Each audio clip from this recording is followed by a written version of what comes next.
los empleados, los cuales en cierto momento pueden decidir exigir mayores derechos, exigir sus derechos o exigir mayores prestaciones, y este tipo de análisis puede llevarnos a entender un poco más esos patrones.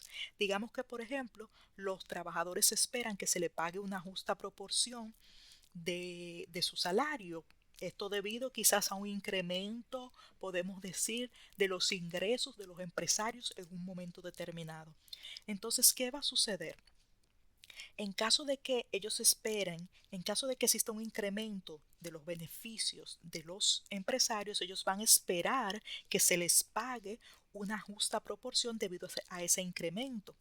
Sin embargo, en caso de que eso no resulte así, ellos van a tender a castigar a la empresa, ya sea con un menor esfuerzo en su trabajo o de otro modo podría ser con huelgas o incluso con actos de vandalismo en casos extremos. Entonces, ¿qué pasa, por ejemplo, con el individuo? Ahí estamos hablando quizá de la parte grupal, en pensamiento grupal, pero ¿qué pasa con el individuo? Un individuo que, por ejemplo, tiene una pérdida adquisitiva debido a una baja en su salario, va a tender a ser más, digamos, menos conformista que un individuo que ha perdido capacidad adquisitiva debido a un incremento en lo que sería un incremento debido a un aumento de la inflación. Eh, entonces, una pérdida adquisitiva por un aumento de la inflación tiende a serle menos dañina, o él tiende a sentirse menos lesionado, eh, debido a que es quizás más indirecta que una pérdida de poder adquisitivo debido a una reducción salarial. Entonces, eso es algo también que influye. ¿Cuáles otros elementos son importantes ver? Cuando hablábamos de lo que es la teoría neoclásica, regularmente esto tendía a asociarse a lo que es una especie de caja negra. Una caja negra porque se entendía que la psicología cognitiva vinculaba conductas y emociones a lo interno de las personas, pero no iba más allá. Cuando hablamos ya de la neuroeconomía, hablamos de entrar en esa caja negra y romperla desde su interior. Romperla desde su interior y a través de lo que serían las nuevas tecnologías, lo que mencionábamos como la tomografía de emisión de positrones, resonancias magnéticas, estudiar el cerebro directamente y ver cuáles son sus reacciones ante una u otra decisión, ante uno u otro pensamiento. Algo importante que me gustaría destacar es lo que alude a la teoría de geometría euclidiana. La teoría de geometría euclidiana es un método, un mecanismo que utiliza la verbalización como un proceso de identificar el curso de los pensamientos. Y con esto me voy a detener un poco y voy a ser un poco más detallada, más explícita. Se trata simplemente de expresar o verbalizar los procesos mentales, verbalizar las ideas, y esto tiene un efecto de retorno en sí mismo. Se trata de el proceso mental está en el cerebro, se externa o se externaliza a través de la voz, y esto vuelve al cerebro, dando una fijación y permitiendo una claridad en la toma de decisiones. Este teorema de geometría euclidiana es bien antiguo, sin embargo es muy poco conocido, para ser honesta. Viene de Simon en 1982, ya se estaba tratando estos temas. Entonces, ¿de qué trata la neuroeconomía? La neuroeconomía se interesa en la caja negra, se interesa en ese proceso de toma de decisiones para analizar los efectos económicos. Y aquí me voy a detener. ¿Por qué? Porque es fundamental entender que la toma de decisiones y el efecto económico de las mismas no son importantes porque sí, sino que son importantes porque estas tomas de decisiones responden a un individuo. Regularmente, hay decisiones de alto valor, de alta relevancia, que responden en muchas ocasiones a un solo individuo. Y es fundamental conocer estas estructuras a fin de poder modelar de manera orgánica, por decirlo de una manera, cuáles son los motivos que nos llevan a una decisión u a otra decisión. Y esto nos va a permitir a nosotros el poder eh, tomar una decisión correcta en muchas ocasiones.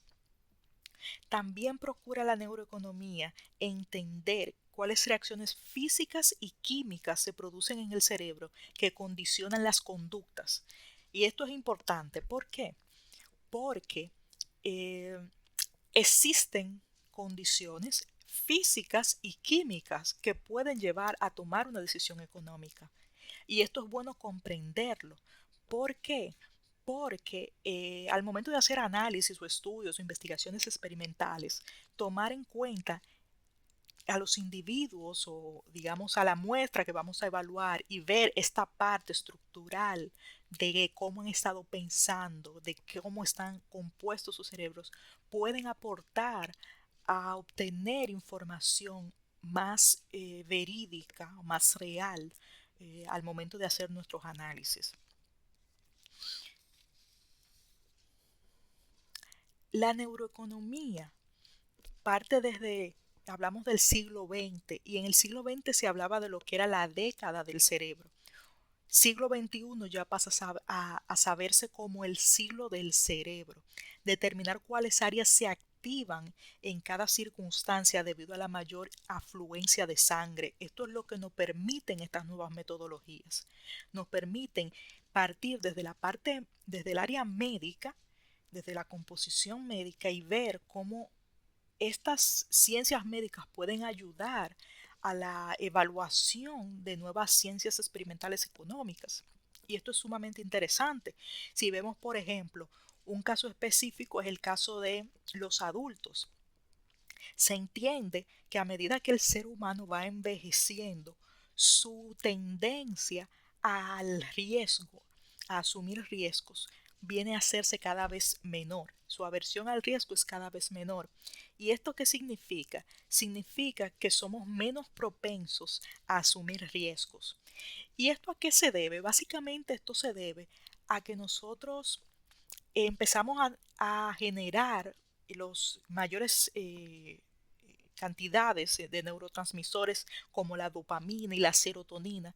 Estos empiezan a producirse en menor cantidad y por lo tanto tenemos como efecto una apreciación de las recompensas y sobre los riesgos que se asumen tendemos a ser más austeros. Hoy sabemos que el cerebro está formado por tres subsistemas y esto es importante a tomar en cuenta. Tenemos el subsistema reptiliano, que básicamente está asociado a lo que es una conducta automática. Cuando hablamos del subsistema reptiliano, hablamos de ese subsistema que se basa en las experiencias y patrones mentales y que nos llevan directamente a una acción, acciones automáticas. Me levanto, me cepillo, etcétera, boom. Básicamente tengo todo un historial mental de cómo debe ser y continúo y actúo basado en ello. Esto sería el reptiliano. Entonces, tenemos también lo que sería el límbico, el sistema límbico que está asociado a la forma en que controla la vida emotiva, es decir, todas esas emociones que tanto fluyen. Eso sería parte del límbico. Y luego pasaríamos a la neocorteza, que está constituida por dos hemisferios cerebrales que son los encargados de los procesos intelectuales superiores. Ya ahí entra todo lo que es el análisis, la composición, etc. Toda esta estructura cerebral es parte de esa toma de decisión económica y no puede quedarse aislada. No puede evaluarse una decisión económica al margen de estos elementos. El caso que anteriormente les mencionaba era el caso de Phineas Gage, que básicamente fue una persona que, como les decía, había durado luego de un accidente, eh, de, duró mucho tiempo de manera consciente y luego